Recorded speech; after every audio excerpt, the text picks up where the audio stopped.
Of the social show. My name is Viwa Kyolwana, as the intro actually said.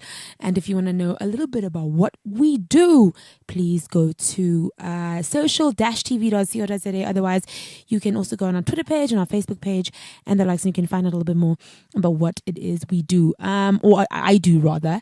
The show is all about corporate social investment, corporate responsibility. It's all about shared value. It's all about philanthropy. It's all about doing good, but also recognizing that some do good for favors and some do good for good sake. Some do good for, PR. Some do good for, this for the moment. So we need to see how sustainable our corporate social strategies have been in the past and how they're going to be going on into the future. But as per usual, I start off the day with the news and then I get into the topic of the day.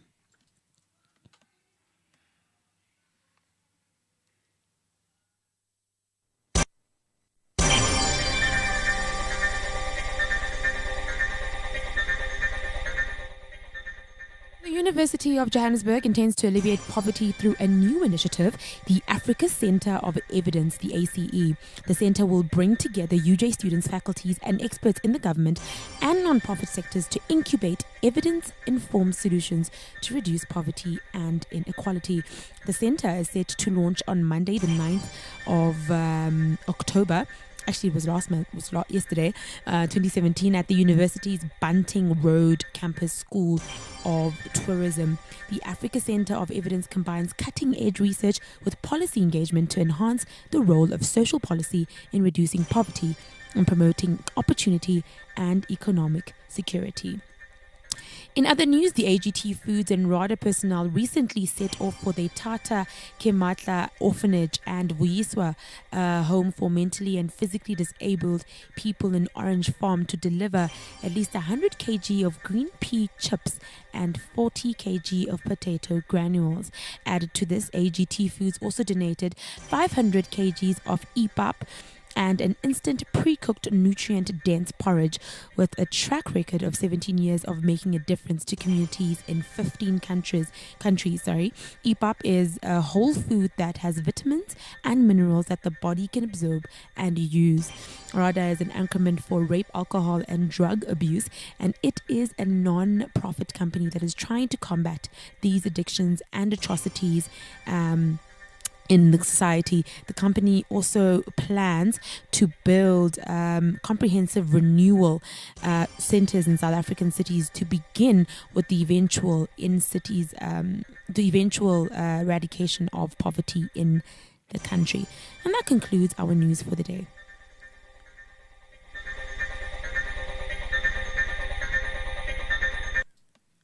Have you ever thought about the power of social media? Social media has the power to make your business grow. Yeah. Why don't you let us manage your social media? Because our business is to see your business grow. Visit us at www.bstownmedia.co.za. brandlive.co.za. You're listening to The Social Show only on Brand Live Radio. Also, if you want to know how to reach us or talk to us about today's topic, or you have a news story that you really want me to talk about today on the show, you want to engage me, please don't be afraid to go to @Brand Live Radio on Twitter, or at Social One TV on Twitter, or you can go to Facebook, www.brandlive.co.za, which is our Facebook handle. Also, you can call in on 011-0838-606, and that is if you want to get in touch with me, talk to me, challenge me, whatever the case may be. If you have something that you think corporates need to hear, I'm the girl who's going to deliver it for you. And lastly, if you want to email me on a story you want me to cover, you want me to come over and find out a little bit more about your initiatives and your corporate responsibility and what the strategy around that is, you can go to press@social-tv.co.za. Today's topic is quite an emotional one for me. Quite a recent one, which I think we've seen play out on Twitter, play out on our social mediums, and we've seen it on news, on all the news stations yesterday. And I just found it very important that we start looking at it from my perspective, which is the corporate responsibility perspective, as well as corporate social and investment perspective, but more than that, from a philanthropy perspective, from an NGO perspective. How are we dealing with this as the world, actually? What are the mechanisms that are in place? What is the right answer? And the topic for today is based on the 59 people who were recently killed in Las Vegas, 14 months after the deadly shooting spree in Florida set a record for gun violence in the US. Another brutal rampage has become the new grim benchmark. This was when a gunman opened fire Sunday night on people attending a country music festival in Las Vegas, and it is being called the deadliest mass shooting in modern US history. Now, America is no stranger to mass shootings, and if I had to give you an entire history, we would be here the entire day. In fact, it has been reported that there has been more shootings in this past year than we have days in the year. So there's been more than 365 shootings in just a matter of these 10 months that we've been going in 2017, and that has really shook me. It left me shook, because it really does show that America has a problem with gun control.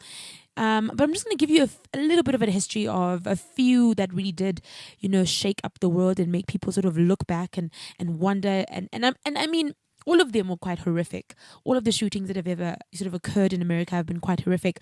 However, there's some that have been more, horrific than others, where you just don't understand the basic logic around them. So in June 12, 2016, Omar Matin, a 29-year-old security guard, killed 49 people and wounded about 58 others at a gay nightclub in Orlando that was hosting a Latin night. Now, Matin was killed by police, and it was the deadliest terror attack in US since 9/11, and at the time was the worst mass shooting in the nation by a single gunman. We also have Seng Hoo Chu, a 23-year-old student who went on a shooting spree at Virginia Tech in Blacksburg, VA, killing about 32 people before killing himself. This was April 16th, 2007.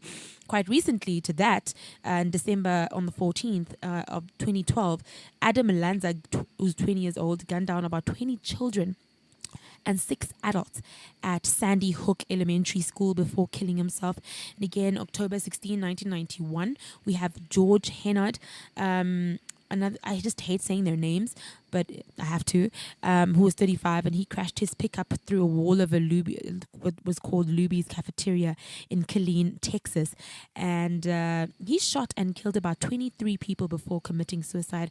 And again, it goes on, July 18th, 1984, James Huberty, gunned down about 21 adults and children at a McDonald's in San Ysidro in California before being killed by police. And we could go on and on and on and on about all these horrific mass shooting, killing sprees that have been going on in America.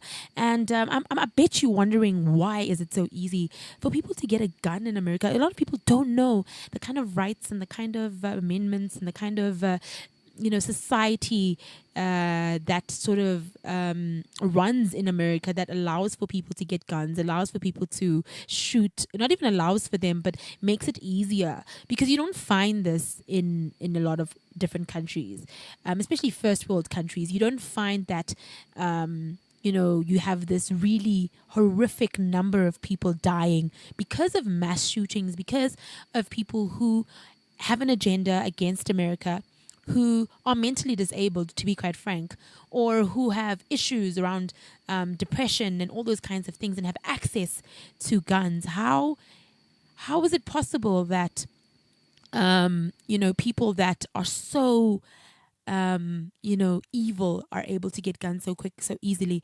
So that's the kind of questions that ran into my mind when I was doing my research and finding out about all of these shootings. The first the biggest, I think, organization to mention who's in kind of the middle of all of this and all the questions that I just asked is the National Rifle Association of America, which is the NRA. And it is an American non-profit organization which advocates for gun rights. Now, the NRA has lobbied heavily against all forms of gun control and argued aggressively that more guns make the country safer. It relies on the staunch and kind of staunchly defends defends and disputes the interpretation of the Second Amendment of the U.S. Constitution, which it argues gives U.S. citizens the rights to bear arms. Now, the group was founded in 1871 as a recreational group designed to promote and encourage rifle shooting on a scientific basis. The National Rifle Association is considered one of the most powerful lobbies in Washington. The way it operates, including, how it recruits and maintains an active membership, have how it's sort of given so much influence over lawmakers at state and federal level in America. And unlike corporate lobbyists, the power of the NRA comes from its massive, massive membership and powerful activist base, as well as from millions of dollars which is due from corporate sponsors. So it's heavily, it's got a lot of people, a lot of active membership, and on top of that, it has a lot of money being pumped into it from corporates. So a lot of corporates are advocating and supporting the NRA, and they're defending of gun control, or rather, them being against gun control, but defending that. Defending against gun control, anti-gun control. The gun owners who comprise the NRA are voters who are passionate about firearms and tend to fiercely be so loyal to this organization. The organization coordinates their hunting trips, funds their gun clubs, and teaches kids how to shoot safely. This is a non-profit organization. I did tell you that. I didn't know that. I thought maybe it was like a fully funded organization, but it's a non-profit organization that has, regardless of its massive power and membership, been regarded as one of the defining factors that has led to the number of mass shootings that have occurred in American history. Rightfully so. Mass shootings are so frequent in America that the political responses to them have been ritualized to the point of parody. Without getting too political on the show, a lot of responses have come from politicians, philanthropists, social workers alike that have been completely horrified by the attacks and have called for stricter laws and, in some cases, a complete banning of guns in the country. If you're not a cop, if you're not a war veteran, if you don't have necessarily a usage for a gun, you shouldn't have one. There has been those conversations and debates, and every single time there's a mass shooting, you find that all the Americans go up on the defense. The NRA, will tweet a few things, say a few things, but nothing can really be done beyond debates because of the massive influence that the NRA has on the state, on government policies, on politicians. And also, just speaking about gun control, especially when you're a politician, you've shot down. I mean, Hillary Clinton was just shot down now for advocating against the silencer being brought in gun control, in anti-gun control rather. And people were saying, you know what, you're being political. You're trying to vie for presidency, but when is there a right time to speak against the NRA except right after a mass shooting? There's a lot of different debates that are going on in America, and I wonder how many people in the rest of the world are having these debates and are actually trying to talk, trying to get involved in really helping, in really trying to eradicate the power of the NRA and trying to make sure that less and less people have such easy access to guns. So today on The Social Show, you obviously know we'll be looking at how corporates in America, other NGOs and similar federations, what they have done to adequately help the families involved. Remember, we have victims involved. You don't just talk about guns without talking about killing and death and people who are suffering and are injured at the moment. I did say in the beginning of the show, over 500 people are injured from the last mass shooting in Las Vegas. I still don't know exactly what the intentions were.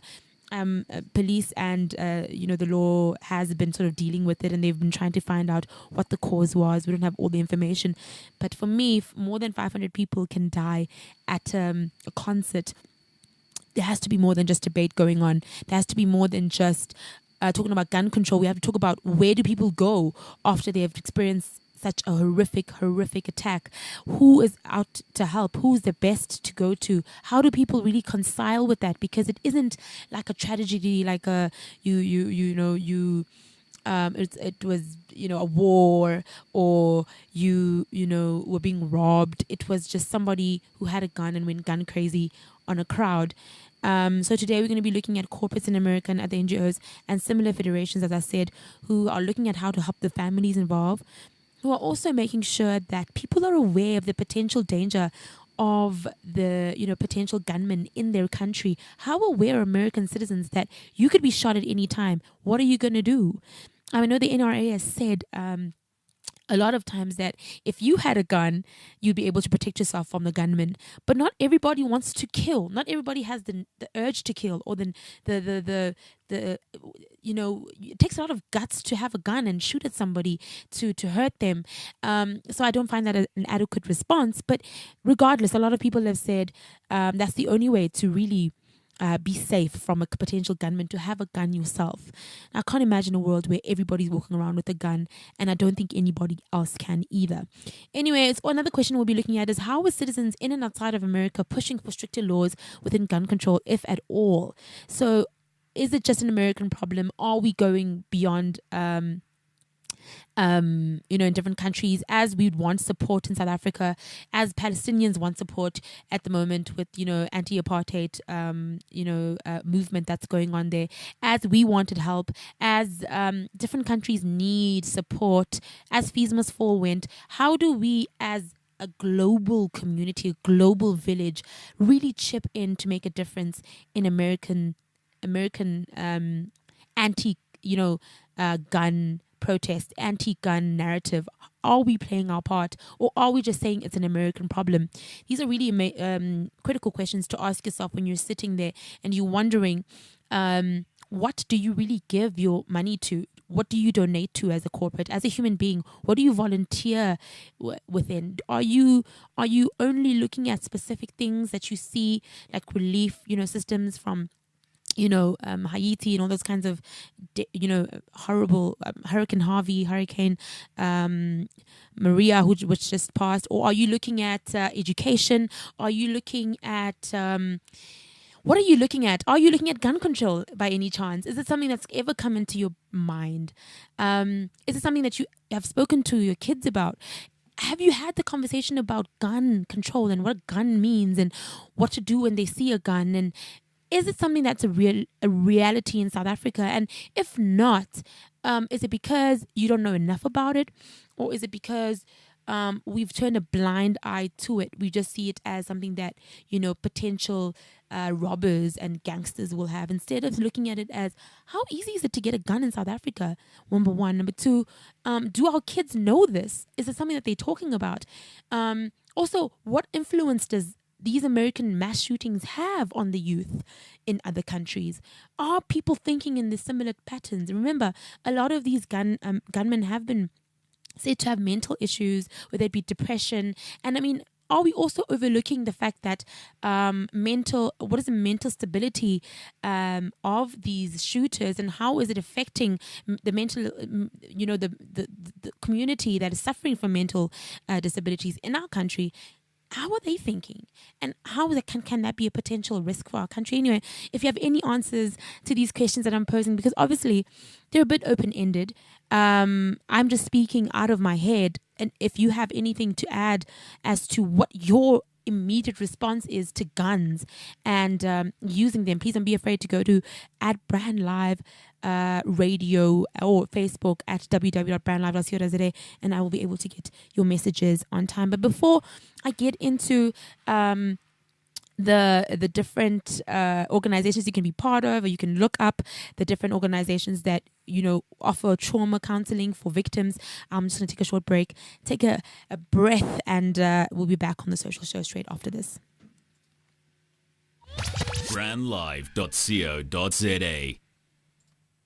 You're listening to brandlive.co.za, an industry first in the world of internet radio. Not only are we an internet radio station, we are an internet radio platform for your brand. So why not expose your brand to potentially thousands of listeners and improve your customer relationships and brand equity with podcasts and live broadcasts? Be sure to check brandlive.co.za for more information. brandlive.co.za, harnessing the power of internet radio. brandlive.co.za. You're back on The Social Show, your one-stop shop for all things CSI, CSR, as well as CSP. Today we're talking a little bit about gun control, anti-gun control, the organizations that are working towards making people feel protected and feel safe. And more than that, making sure that victims that have gone through any kind of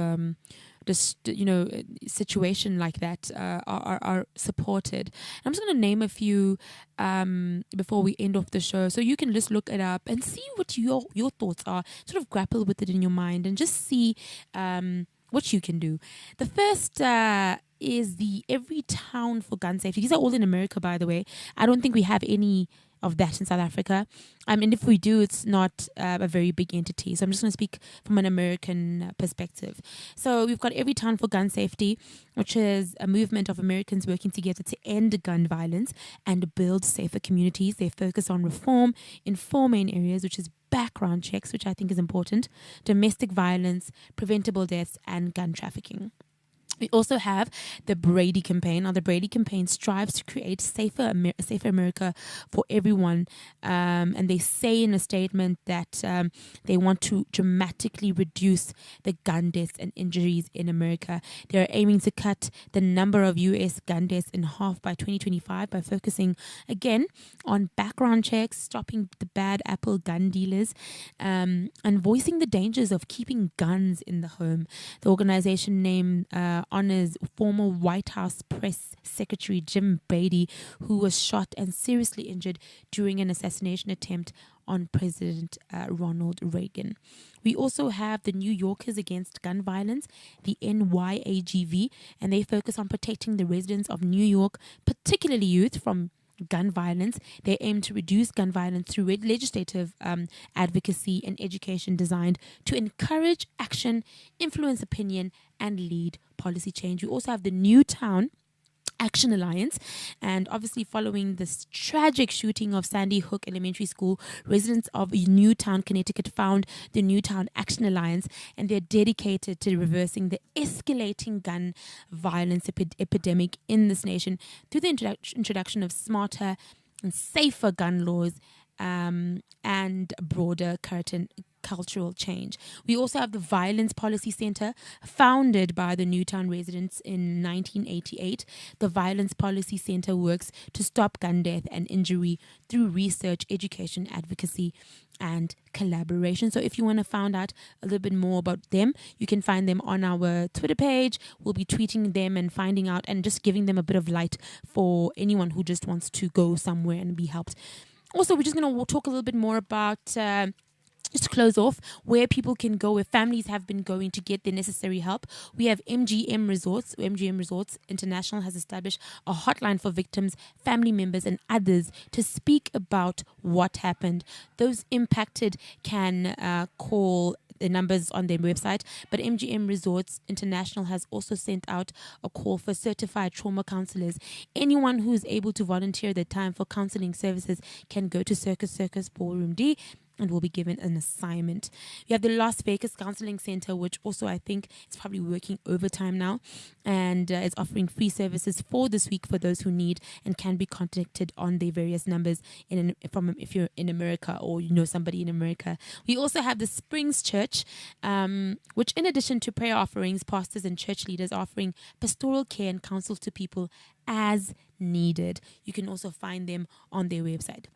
And lastly, we have Try Trauma Recovery in Yoga. Try as a trauma recovery yoga is offering to help the victims and volunteers through meditation and yoga, specializing in trauma recovery And they will offer a free class as well as donations to victims.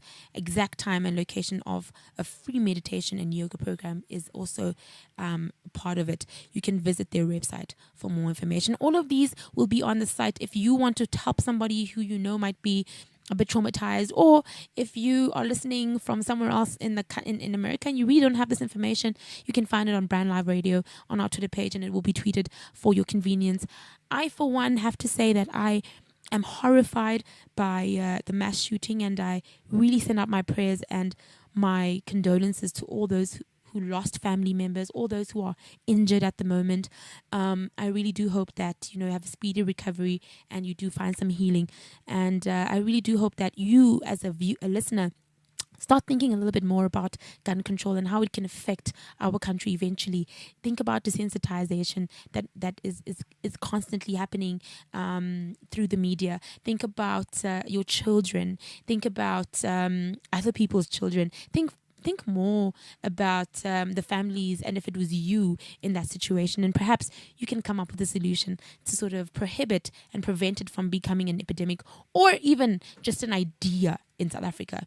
But anyway, that concludes my show for the day. Thank you so much for listening. We'll be back again, same time, same place tomorrow, only on The Social Show. brandlive.co.za.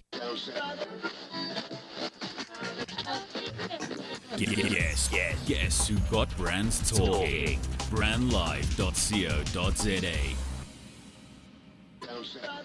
Harnessing the power of talk radio.